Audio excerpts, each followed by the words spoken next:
And now we would like to invite our user from US team. We would like to invite you to make a presentation. I just want to make a short introduction about team. First time when I received a message from Tim about our solution, he was he has so many questions and he wasn't sure about our solution because he tried to ask a lot of questions and he was very worried when he received the equipment finally.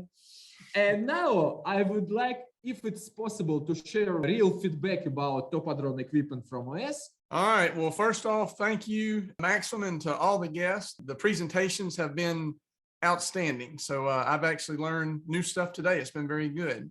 So let me share my screen. So my presentation will probably be the shortest presentation, but Maxim asked me if I would share presentation on the accuracy, and the bottom line is it is outstanding. The accuracy is outstanding.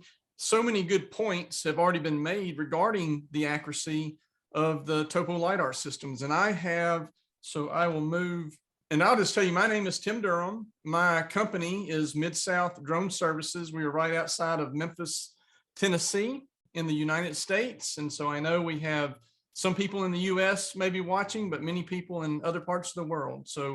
And I purchased the LiDAR 100 from TOPODRONE. Maxim, I don't remember when, it was sometime last year, and just outstanding service. And so before I go into the accuracy, I just want people to know that when you buy from TOPODRONE, their service is outstanding. It is second to none because Maxim has taken time. I had been doing photogrammetry for a while, but I actually learned a lot from doing the LiDAR training, and then we went on into photogrammetry. And so they are very good to answer your questions. So Maxim, thank you very much for the excellent customer service that you have always provided. So anybody else that orders, they're going to get the same quality service as well. So I will move on. So this is an overview, the area that I flew. And again, the purpose of this is just to simply provide a report on the accuracy. And this is about 50 acres, which I think is about 20 hectares. And I am going to provide, Maxim will have that, and I will also provide a link, the entire data set. Because I use the M600 with the Topo 100, I have the Reach RS2 GPS units. And then for the colorization, I use the Phantom 4 RTK. I am going to provide every bit of data so that as a user, if you want to validate what I'm telling you, you can go through and process it. And I would imagine, even though I'm using Global Mapper and LiDAR 360, Marco may give you a free trial for 3D survey, and you can process all the same data into 3D survey and see what kind of results you get there, because they should almost be identical.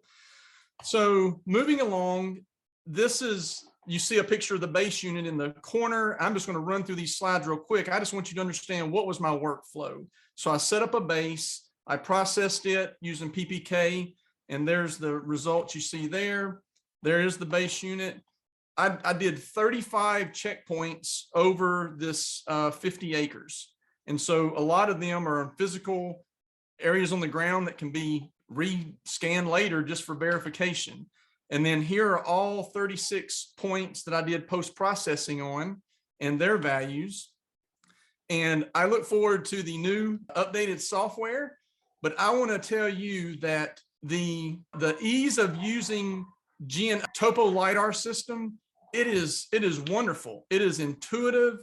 It is easy for a new person to just simply fill out all the lines, every bit of data in a row, hit process, and it goes. It's very intuitive. So anybody that's new to LiDAR, maybe even new to droning, there's going to be surveyors and companies that move into this, and they've never done this before. And so it will be very easy for you to pick up Topo LiDAR and learn it and use it. So once it was processed, there's the track file that was generated after it processed the IMU and GNSS. Then I went through and did the point cloud generation.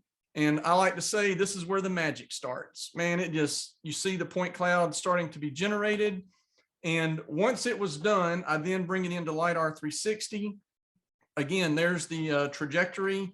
It was split the point cloud to match with each trajectory, did the alignment or calibration, merged the files, and usually I'll even do smoothing. And now we bring it into Global Mapper, and that's where I'm going to actually check the accuracy of the LiDAR. And Maxim mentioned this earlier. What is so wonderful about LiDAR is that it is what it is. There is no, you don't have to use ground control points to move it into accuracy. When you fly it, at least for the Topo LiDAR system, when you fly it, it is accurate. I don't care, when you have photogrammetry, you may still have to use a control point, and you will still want to use control points to validate to your customer, this is accurate.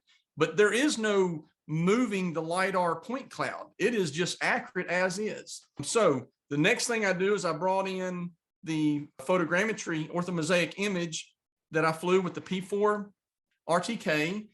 Now bring in the points that I exported, those 35 control points, to lay them. And what I want to do is I want to verify that the orthomosaic image is in fact exactly where it's supposed to be for when I colorize the point cloud. So I zoom in to just a few points, and you see right there, it's spot on. So the orthomosaic image, again, everything is lined up perfectly. And so now it's just time to colorize the point cloud. And, you know, I'm doing this in Global Mapper. One of the things that Marco mentioned is that they're doing it in their software. I don't, I use a different software, so I can't colorize the point cloud. And so I have to bring it into Global Mapper in order to do that. So when you have software that allows you to colorize your point cloud and process everything all together, that's actually very nice. So here is where I finally clipped it, and it's all cut. I cleaned up. So going back right here, you'll notice that there's a little bit of noise in this pond. It was a windy day, actually. I was flying, there's about 8-mile-an-hour winds throughout the day. Another thing, Maxim mentioned that you can fly at night. That is so wonderful. If you have a very, very large project, if the weather permits, you can fly around the clock. You can have people flying a mission around the clock. Photogrammetry is based on weather. Even when you have heavy shadows, you have problems, but LiDAR, you just keep flying. It is wonderful. And when you fly at night, generally speaking, you have less wind. Sometimes you can have high winds at night, but in the evening time, when the sun goes down, the solar energy is dissipating and there's very little wind. So anyway, so they're going back to here. Now, this is a chart, and you'll be able to go back, but I put every point, and what I was looking at, X, Y, that's unquestionable. What we want to look at is what is the accuracy of the elevations. A user had asked about that early on in the seminar today. The vertical accuracy it's amazing. It is absolutely amazing. So in this first column, I have all my points. This is what the point was using the Reach RS2 unit to survey each of those points. And then I took 3 closest points, and I'm fixing to open up Global Mapper, and we're going to look at it because I want you to see it, and you see just how amazing the accuracy of the points are. It's insane how accurate it is. And I will mention, I'm going to have probably over the next 2 days, I will do a video tutorial for anybody that is brand new. I mean, brand new. I will walk through processing this entire data set and just show you what I use. And then you can follow along, or again, maybe Marco, you can get with 3D Survey, get a free trial to their software, and then you can process it there. So, but I will provide a tutorial for all the details of processing that.